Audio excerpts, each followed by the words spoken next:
আসসালামু আলাইকুম ওয়া রাহমাতুল্লাহ। স্ক্রিনে দেওয়া লেখা দেখেই মনে হয় কিছু বুঝতে পেরেছেন।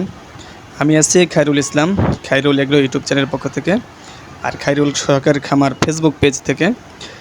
আমার এই চিরচেনা এই খরগোশগুলো বিদায় দিচ্ছি, এগুলো বিক্রি করে দিচ্ছি, যার মায়া আসলে ভোলার মতো না। ডাক দেওয়ার খরগোশগুলো ডাক দেওয়ার সাথে সাথে কাছে চলে আসতো, যা মনে হতো যে কোনো আপনজন তাদেরকে ডাকছে, এমনভাবে কাছে চলে আসতো।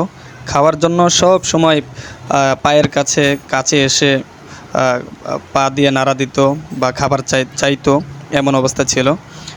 শখের জিনিস বিদায় দিতে হবে, কিছু করার নাই।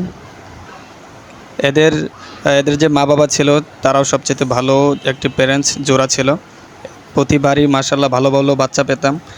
আমি খরগোশতেই আমি মূলত মোটামুটি ভালো মানের বাচ্চা পেয়েছি, যখন যা পেয়েছি আলহামদুলিল্লাহ। আর এর ভিতর থেকে আমি ঢাকাতে 6টি বাচ্চা নিয়ে এসেছিলাম, তার ভিতরে 2টি বিক্রি করেছি।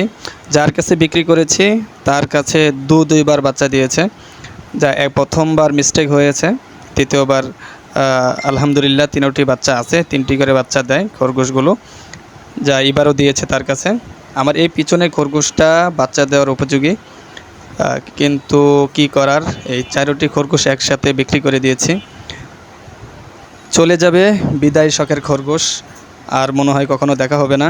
জানি না আবার কবে এরকম আয়োজন হবে, এরকমভাবে খরগোশগুলো আমার কাছে আসবে।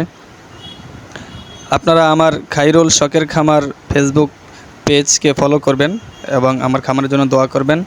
আর খায়রুল এগ্রো ইউটিউব চ্যানেলের সাথেই থাকবেন, যা নতুন নতুন ভিডিও বা নতুন নতুন উদ্যোক্তাদেরকে নিয়ে গল্প বানানো হয়, দেখানো হয়, যেভাবে আপনি খামার করলে লাভবান হবেন, কিভাবে করবেন পরামর্শ দেওয়া হয়, ডক্টরের টিপস দেওয়া হয়।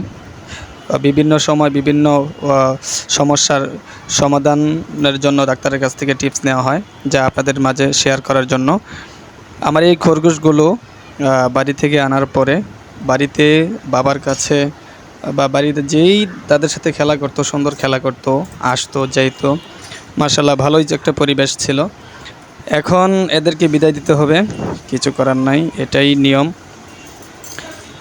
যদি আমার খায়রুল শখের খামার ফেসবুক পেজকে যদি ভালো লেগে থাকে, আর খায়রুল এগ্রো ইউটিউব চ্যানেলকে যদি ভালো লেগে থাকে, অবশ্যই সাবস্ক্রাইব করে পাশে থাকবেন এবং আমার খামারের জন্য দোয়া করবেন। আমার ইউটিউব চ্যানেলের সাথে থেকে নতুন নতুন ভিডিও পেতে সহায়তা করবেন এবং শেয়ার করে দিয়ে আপনার বন্ধু বান্ধবদের মাঝে ছড়িয়ে দিবেন।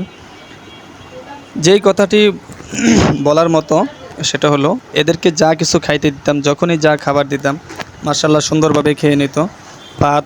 ভাত যদি ভাত দেওয়া হলে ডাল দিয়ে, গোশত দিয়ে, মাছ দিয়ে, যখন যাই দিয়ে খাবার দিতাম সুন্দরভাবে খেয়ে নিত, যা কখনো ফেলে দেওয়ার মতো না। আমার ওই সময় কোনো ভাত বা কোনো সবজি তরকারি নষ্ট হতো না।